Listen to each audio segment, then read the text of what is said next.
John Murphy. I'm the Milk Quality and Sustainability Coordinator for Kerry Agribusiness. I'm here today just to run through some of the features on the ICBF website which are particularly useful for picking out cows that are suitable for selective dry cow therapy. So I'm taking it that this herd, that your herd is suitable for selective dry cow therapy, that you've already ran through the protocols with your vet and decided that the herd is suitable. So firstly, just to look at recording of incidents of mastitis during the year.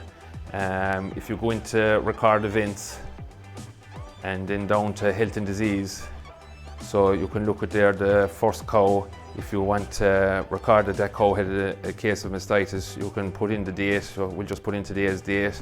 You go to across to underneath event and you select mastitis, which is down there in the middle.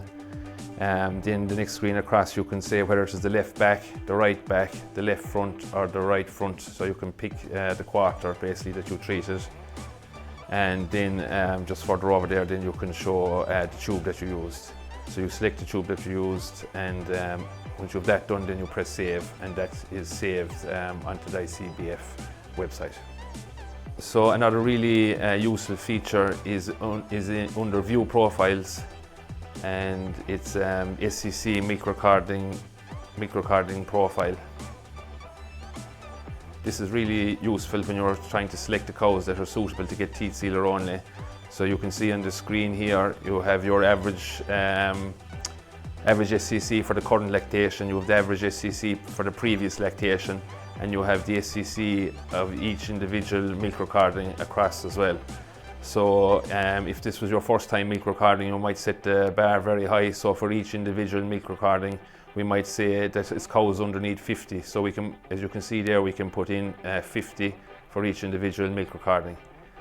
And this will automatically go across and it'll only select the cows that were underneath 50 at each individual milk recording. So you can see every time we enter 50 here, the number of cows is reducing.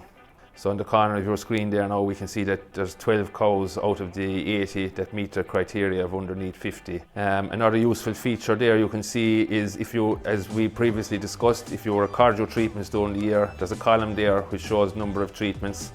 So you would just select that to 1, because if a cow has had any case of mastitis during the year, she's not suitable to receive teat sealer only at drying off. She should receive an antibiotic and teat sealer because she's had an infection at some stage during the year.